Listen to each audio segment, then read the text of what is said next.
20th committee meeting. We have a motion by Supervisor Scheffler, seconded by Supervisor McGowan. All those in favor? Aye. We're going to get right into the agenda. We have a fairly extensive agenda in terms of number of resolutions. Janelle, good morning, Janelle. I think you are on for 1 through 11, and we will go from that point on. Can I first of all get a motion and a second to authorize a contract with Keith Dubois for a speech language pathologist? Can I get a motion to that effect? I'll make that motion. Frazier? Frazier is on the motion. McGowan with the second. All those in favor? Aye. Opposed? Janelle, resolution number 1.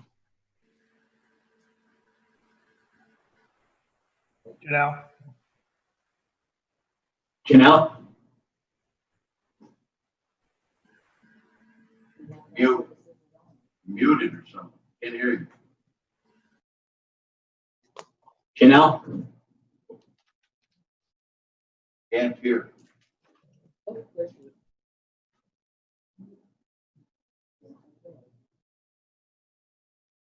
Good morning, Janelle.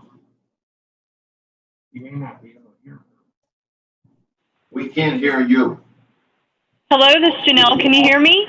Yay! Great. Welcome, Janelle. You are here. Hi. Hi. Resolution number Supervisor McDevitt, did you already read request number 1, or do you want me to repeat that? You can just kind of go through it and give us the gist of it, please, Janelle. Yes. I'm confused. All right, I'll just repeat because I couldn't really hear that. So, good morning, everybody. Happy Monday. My first resolution request is to authorize a contract with Keith Baugh. DBA is Keith Baugh, who's a speech-language pathologist, to provide speech therapy services for home care and preschool programs at the established current rates, including automatic renewal unless there's 30 days written termination notice by either party. Health Services continues to need speech therapy providers to serve the department's pediatric and adult populations. The agency must have the capacity to accept referrals and provide services. Therapy services through our home care are billable and revenue generating. CPS services receive 59.5% reimbursement. Any questions for Janelle? Seeing none, all in favor? Aye. Opposed? None opposed. Our second resolution is to authorize a contract with the Abilities Occupational Therapy and Speech Language Pathology. The Abilities will provide committee preschool special education services to Warren County children who are eligible, including automatic annual renewal unless 30-day written notice is provided by either party. The rationale, Janelle, please. Health Services continues to need preschool services. As mentioned previously, we have to have the capacity to accept referrals and provide these services. Therapy services are billable and revenue generating, and our CPS services receive a 59.5% reimbursement from the state. Any discussion on resolution number 2? Seeing none, all in favor? I'm sorry. Can I get a motion on resolution number 2, please? Supervisor McGowan, seconded by Supervisor Scheffler. All those in favor? Aye. Aye. Thank you very much. Resolution number 3, to enter a grant agreement with the New York State Department of Health Research and accept epidemiology and laboratory capacity COVID-19 enhanced detection funding not to exceed $1,261,379 for the grant period. Can I get a motion to put resolution number 3 on the table, please? I'll make that motion. Frazier? Frazier makes the motion, seconded by Supervisor McGowan. Can we get some discussion, please, Janelle? The rationale behind this funding is specifically meant to staffing. It has to be new staffing as a result of this grant. and it is to support COVID-19 contact tracing and related activities. Any discussion? All those in favor? Aye. Michael, yes. Are these going to, are these part-time positions or are these full-time positions that we're adding? And more appropriately, are they permanent positions that we're adding? It's going to be both part-time and full-time. They have to be newly created positions since COVID, and the idea is when the grant goes away, the positions go away. Thank you. Thank you, Michael. Did we vote on that, Amanda? Yeah, can all those in favor on resolution number 3? Aye. Aye. Opposed? Yes, go ahead. Mr. Chairman, thank you. I just had a quick question for Janelle. Is that for those positions where you said they go away if the salary goes away? I know that the public defender's office and some other offices that have that type of grant funding, when employees are hired, I believe there's been a practice in HR or within the department that they sign something acknowledging that. So the employee is also well aware that when the grant funding's gone, the position's gone. Is that a practice you guys are also adhering to? We'll be working with civil service. That's the way our temporary positions usually work.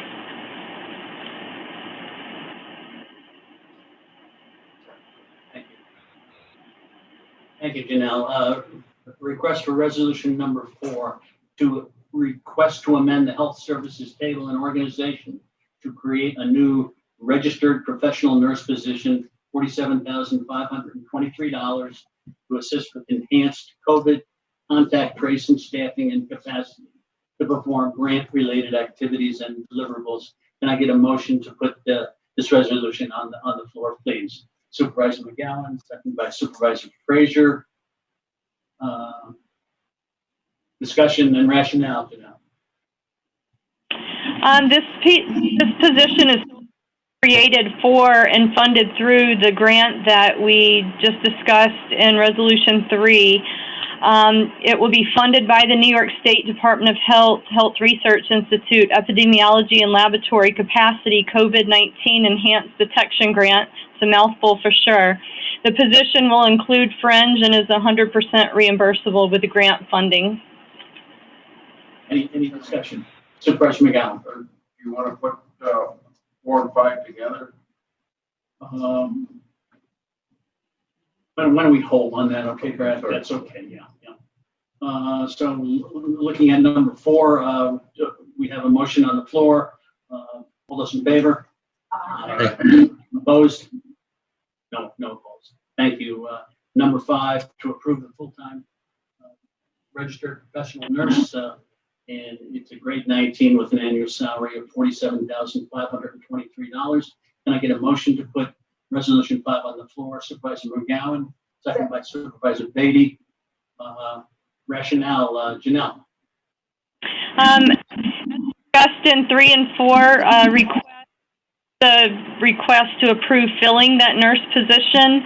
It is funded through the New York State Department of Health, HRA, Epidemiology and Laboratory Capacity COVID-19 Enhanced Detection Grant, and this position will include the fringe and is 100% funded. Thank you. All those in favor? Aye. Opposed? Resolution number 6, to approve full-time registered professional nurse vacant due to a resignation as of 6/16/20. The position is a grade 19 with an annual salary of $47,523. Can I get a motion to put that on the floor? Supervisor Beatty, seconded by I'll make that motion. Supervisor Shepler. Can we get some discussion, Janelle, in terms of rationale?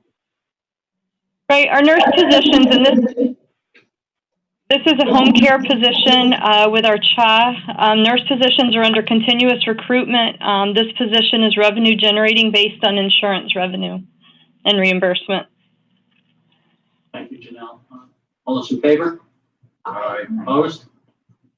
Resolution number 7, to approve the full-time registered professional nurse as of 3/4/24/20. The position is a grade 19 with an annual salary of $47,523. Can we get a motion to please put that on the floor? Supervisor Bruno with the motion, seconded by Supervisor McGowan. Discussion, Janelle. Again, this is one of our home. This is a request to actually extend previous approval. Nurse positions are under continuous recruitment, and again, this one's revenue generating based on insurance reimbursement. Thank you very much, Janelle. All those in favor? Aye. Aye. Request for resolution number 8 to approve the full-time public health nurse that's becoming vacant as of August 8, 2020 due to resignation, and it's a grade 19 with an annual salary of $50,816. Can I get a motion to please put it on the floor? Supervisor Scheffler, seconded by Supervisor McGowan. Discussion. Janelle. This is one of the positions. I'm getting feedback. This is one of the positions that's actually on our public health side of the agency. Again, you know, we do need nurses, especially with COVID. This position is revenue based and based on insurance reimbursement as well. Thank you. Any discussion? All those in favor? Aye. Opposed? Nobody in opposition.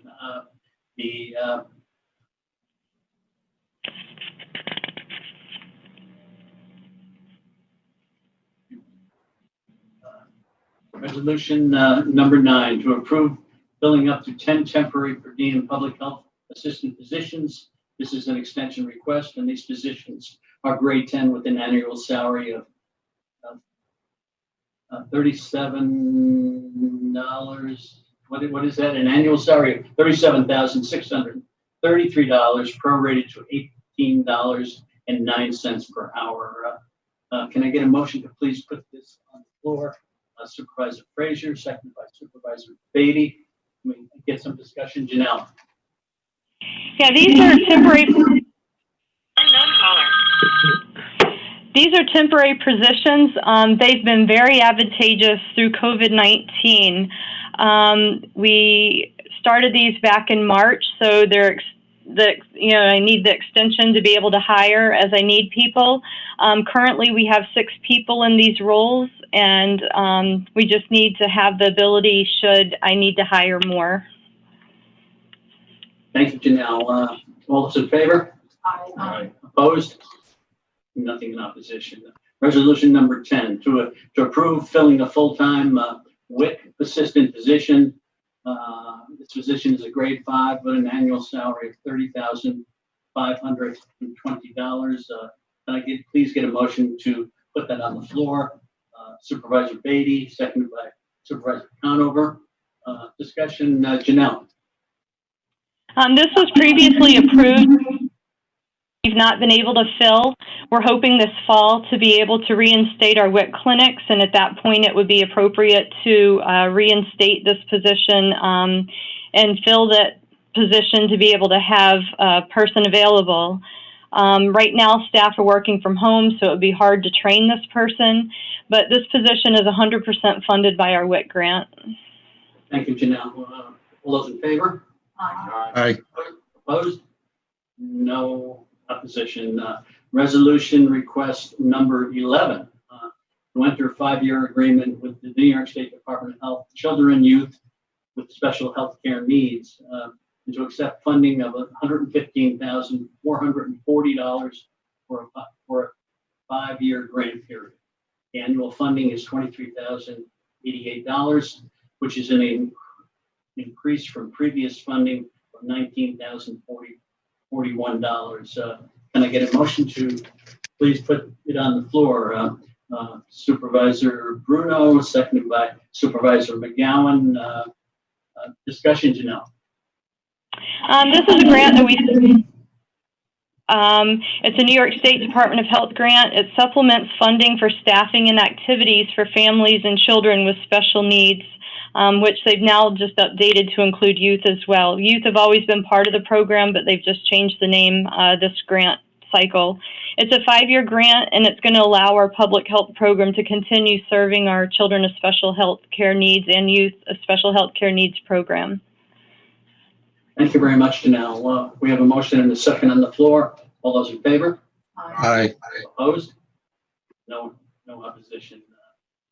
Okay, resolution number 12 is Dawn in the room. Yes, I am. Okay, thank you, Dawn. Okay, attachment number six is our resolutions to transfer funds. The first one is for our bioterrorism program. Unfortunately, last time I came, I thought I was told by the state that Dan Durkee, who's put in a lot of time, as we all know, with this COVID since day one, and has done no health education, I could transfer those funds over to the BT grant, because we do have extra funds there. Come to find out I can't, because he's already in the budget under health education, so it has to remain there. So I just need to reverse what I requested in a previous month. That being said, can I please get a motion to that effect? I see a motion by Supervisor McGowan, seconded by Supervisor Shepler. Any further discussion? All those in favor? Opposed? Nothing in opposition. Resolution number 13, Tom, to amend the 2020 budget, referencing attachment number 7. Please discuss. I have one more on attachment number 6, which is just moving funds again from our home care for a nurse that's been working over on the public health side, helping with COVID. So I'm transferring funds from her salary and her fringe from our home care over to public health. So that, I just want to say that's the second request on this attachment number 6. We've already approved that. Okay, thank you very much. They've already. Okay. Very good. Any further information for discussion and review, Tom? Just general discussion relative to expenditures, revenues, and overtime. You have another. I have attachment number 7 still. Oh, okay, so looking for an. That's amending the budget with the new COVID grant that Janelle had talked about earlier in the resolutions. We have to bring in some of this money and amend the budget, and I've already talked to Rob Lynch in the Treasurer's Office to create a new general ledger code for this. So again, we can track this separately, and this is the amendment to move about $150,000 is what I'm guesstimating for this year to the end of the year for 2020 for that grant. Great, thank you very much, Tom. Can I get a motion to that effect, please? I'll make that motion, Fraser. Supervisor Fraser, seconded by Supervisor Shepler. All those in favor? Opposed? No opposed. Just as far as general information, Tom, in terms of your expenditures, revenues, overtime, etc. Okay. Attachment number 1 are our financials, of which we just billed the month of July for our home care, which isn't reflected here, but we just billed over $200,000 for that for the month. I just wanted to note that. I know, again, on the salaries, if you look at the comparison, we're down in every category compared to last year, even with adding COVID this year, because we have had a lot of staff, obviously our clinic nurses who are not working, so those salaries have been saved. You'll see that we're 48.41% of our budget currently, where last year at this time we were at over 58% of our budget. I wanted to know on attachment number 2, which reflects and shows the comparison last year to this year. Again, you'll see the salaries issue, purchases for cars are just the equipment issues. Under contractual, one thing I just wanted to note was that due to invoices that are primarily child, preschool, and early intervention, they're not totally all reflected here. We've had a lot with the COVID of people who are not asking to be seen, or so we may have lower expenses there, or things that haven't been billed yet to the state. One thing I did want to note, so it does not reflect in the revenues, is that the state for our preschool program, we submit, they're called AVLs, and we had to submit our first one, which was for July of last year till, like January of this year. And the second one, where we can submit all those expenses related to preschool, usually comes in June. And it's August, and we haven't received them, and we wrote this date, and they said, well, we're just trying to figure out if we can pay them, so we're not letting you bill for it yet. So normally at this time, those reports would be into the state. We would reflect the revenue, even if we could reflect the revenue to see what it's supposed to be and what they owe us, but they haven't even allowed us to fill out the forms to submit anything. So I just wanted to note that we're unable, we may show the expenses regarding those services that were given to children, but we're unable right now to show the revenues until the state lets us bill them. So I just wanted to note that we're still waiting on that one.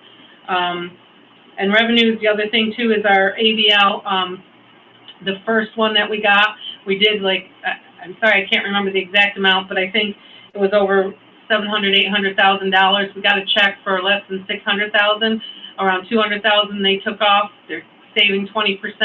Will let us know at a future time if they're going to pay us for that, which is a lot of money, especially with the preschool program.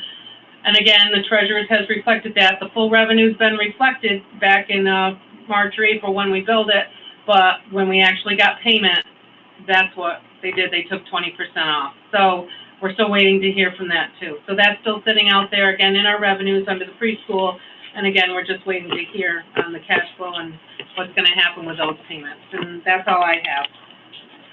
Thank you very much, Tom. Janelle, anything further? Yes, we have attached our referral summary sheet. We're actually only down 5 referrals from where we were last year, which is good. If you look at our revisits, if you look at from May to June, we're up 241. So our nursing staff have been very busy. So hopefully we're kind of in a recovering phase. The next attachment is our emergency preparedness activities. Worth noting is, and omission, is on the 6th of August.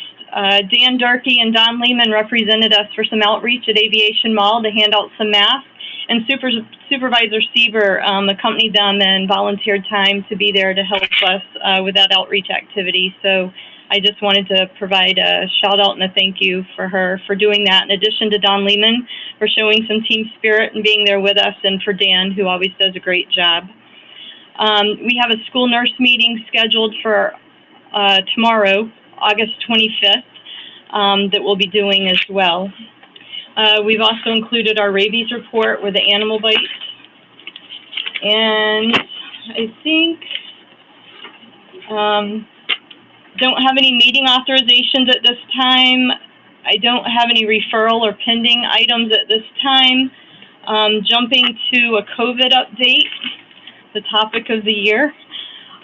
For mandatory quarantines, currently we have 10 people in quarantine, and I pulled some stats just up to date. We have, or total to date, we have 615 people that we've had in mandatory quarantine that our staff has managed. And just to kind of go back, the Sheriff's Department was instrumental in helping us when we really had huge numbers at one time.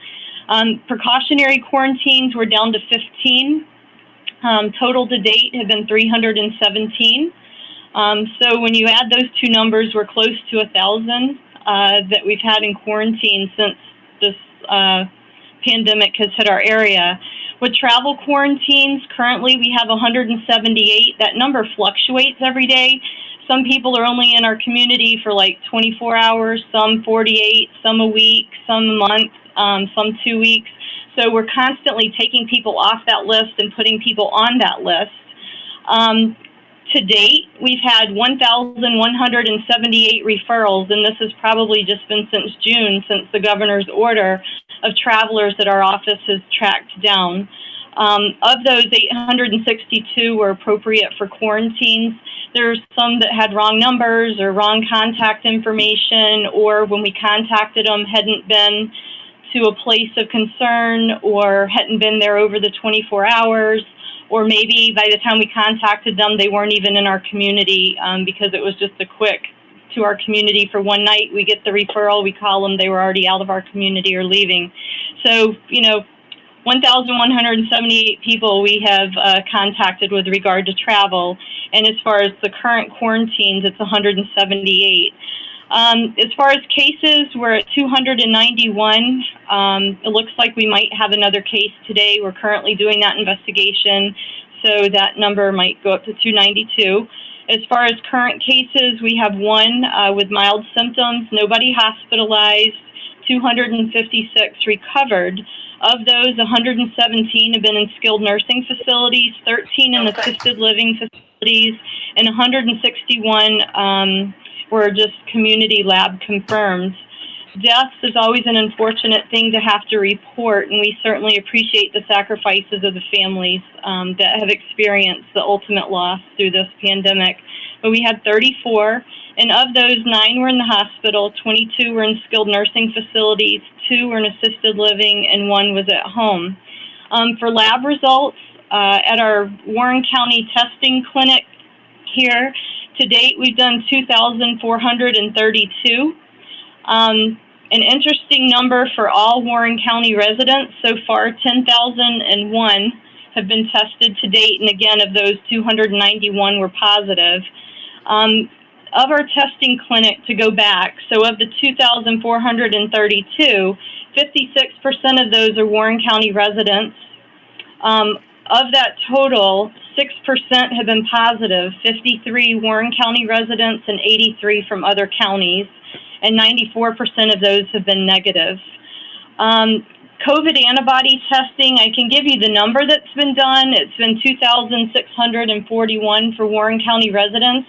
It's really a hard thing for us to go back and get a total of positives, because when you look at antibody results, you're looking at 2 types of antibodies you're looking at. You're looking at IgG and IgM. And where some tests will come back both negative, some will come back one's positive or the other's positive, and then there's some duplication in there. So when you look at 2,641 results, and you can only look at like 20 at a time on the state system, it's very hard to split the hairs to try to figure out what one's positive, what one's negative, because from a clinical standpoint, there's really no significance. I think the antibody tests from the start have basically been there to satisfy curiosity, like, oh, I was sick in February, I have positive antibodies, but we're not going to keep people out of work because they had positive or negative antibodies. If it's positive, we're not going to say for sure that they actually had COVID.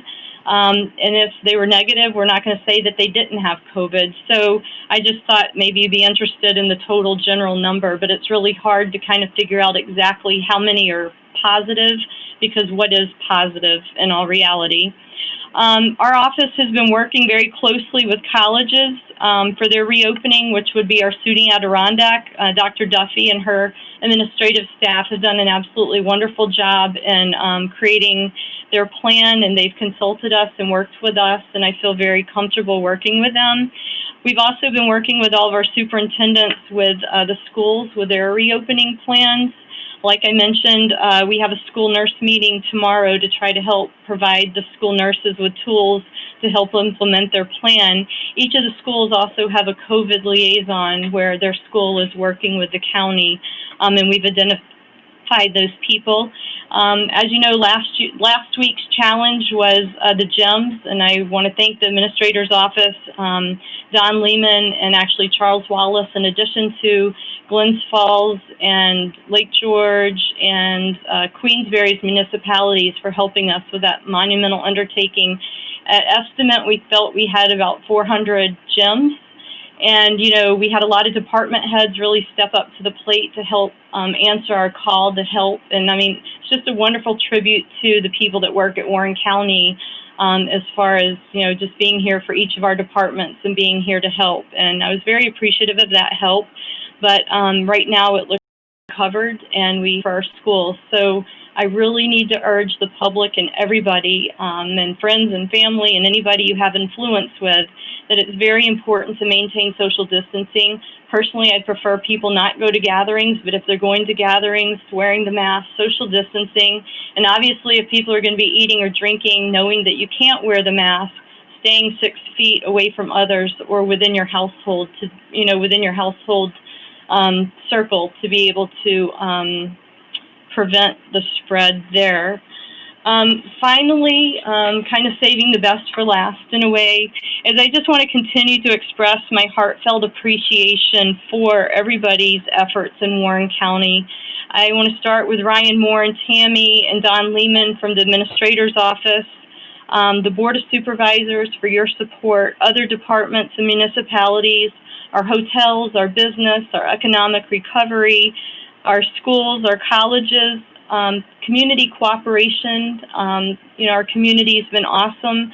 As I mentioned earlier in our report, with close to 1,000 people in quarantine, those are all people that were very cooperative, and I appreciate that. And I do want to also say for health services staff, the passion for people's jobs down here, the dedication that they have for their jobs, the ability to quickly establish rapport and work with people. I work with some really amazing people here, and I'm very proud of their efforts. I'm proud of our home care nurses. I'm proud of our therapists who have been continuing to work through this scary time and uncertain time. Our administrative staff has been great. We've been piecemeal with some people working from home.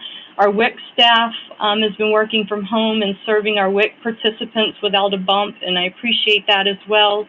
Our early intervention and our preschool staff have been working from home remotely and dealing with all the therapy issues with the teletherapy that kind of came to be. We just really have a magnificent health services staff, and it's a team effort, but it's a team effort from everybody that I've mentioned and more in our community, and I just wanted to send a shout out for everybody and to thank everybody for making this a community team effort. And that's all I have. Thank you very much, Janelle. Your efforts are well appreciated. Mr. Lehman, any comments from the public? Hello, Supervisor McDevitt. We do not have any public comment at this point. Great. Well, we thank you very much. Can I get a motion to? Chairman, I have I'm sorry. a question. I didn't see you there. Go ahead. Sorry. No, I was just listening with my video. Sorry. Thank you, Chairman. Janelle, your team has been amazing, really awesome this whole entire time since the very beginning with the CVS case. So I really want to commend you and the entire team, as well as Ryan and Dawn and Mary, everybody for putting together a lot of work to go through these difficult times. As you know, I have two kids going into school, and I asked you, I don't know, a couple weeks ago about, is there any plan for helping the schools with testing? Like you just said, the concern about families going out on Labor Day weekend. Is there any coordinated plan to test anybody before they go back to school, or to have teachers being tested on any kind of regular basis? I know that costs money, and it would be great to have some federal resources and dollars like test kits behind that request that I'm making right now. But if in the event that we were able to pull that off, is there any talk of that kind of plan or a system in place for our school districts in the county? So as far as the state health department and the state ed and the guidelines and the school safety plans, testing and screening testing and pre-testing was not recommended in those plans. It doesn't mean that as a public health department I wouldn't like to see that. It doesn't mean that the schools would not like to see that. It just means that from a capacity issue, we are not in any place to be able to do that much testing. Colleges were a little bit of a stress in the area. We worked very closely with pediatricians and providers to be able to be sure that, every college had a different plan for testing so that we could make sure that we were able to get all those people tested. Certainly anybody that's symptomatic, we have the ability to test. Anybody that's exposed to cases that are known, we have the ability to test. We've been putting a lot of effort in making sure that we're getting everybody that, we know about that's exposed. If we hear about a party and we know that there's been a positive contact, we've been able to trace back there. But the reality is there is not the capacity for every school to test every student and teacher, or even a percentage of those before going back. with the exception of if there's a concern of symptoms or a concern of exposure that we're able to do. Our testing site here is the perfect example. It's been open since April 9th. We've done over the 2,000 tests. I have the capacity and the staff and the testing kits to be able to offer testing all day long, and I would be happy to do that. The problem is those tests are going to Wadsworth Lab, and they're wanting me to only send 20 a week. 20 a week? And we're doing like how many a day? Way more than we're doing about 40 to 50 a day. Today I think we did, no, don't quote me. I think we had 4 appointments going in today, and then we added some. But some days we've had low days, but I mean, we're still scheduling 40 to 50 if we have 40 to 50 requests, but I can't offer it up to all schools because I'll get a lot of pushback from the state. I'm kind of quietly going over the amount that I'm being told right now. And my fight is this clinic serves 5 counties. 20 is nothing a week. Yeah. Janelle. So it's Okay. very difficult. But we do have I've worked with all the schools with their safety plans. They've shared, with me. They've asked for technical assistance. I have no doubt that there's a collegial team spirit there. And I truly feel with us working with the school nurses, we have a very close relationship with them. We've worked with them for years and years. The thought is giving them the tools, working with the school medical directors, working with the pediatricians in the community, if there's issues, to be able to quickly help them figure out what we need to do for the school. And obviously, we would offer testing for people that we feel are exposed within the school setting, and we do have that capacity. Are we allowing them through their medical directors to do the testing at the school, or we still have to arrange for some other way? We could probably, depending on the number of people needing testing, if we needed to go to the school to offer testing, we could do that. But right now, the plan would be identifying through case investigation who needs to be testing. Ideally, we want them to go through their providers. If they don't have a provider or they're unable to get in through their provider, we would offer them testing here. Public health has typically been a gap filler. But if people have the ability to go through their providers, it's always best, because it might not be COVID, it might be something else that needs some type of treatment. We don't diagnose, we're just offering testing. Okay, let me ask one more question, Chairman. On the gap filling, you guys have been doing great. I know when I called to get a test, I went through my own doctor and I was able to go there. I just had a resident ask me if County Health could send a nurse to them because they are not mobile. They can't get out of the house. And they can't get to their provider, and their provider won't come to them. We received a call this morning from a homebound resident, and we're planning to assist the homebound resident. I'm not sure if it's the same one, but I mean, we have been on occasion, if it makes sense, going to the homes and doing the testing. Okay, thank you so much. I told her to call, so that might be the person. Great. Thank you, Claudia. All right, thanks, Chairman. Thank you, Claudia. Thank you, Janelle. Appreciate your efforts. Have a great day. Can I get a motion to adjourn? Supervisor Shepler, seconded by Supervisor McGowan. We are adjourned. Thank you very much.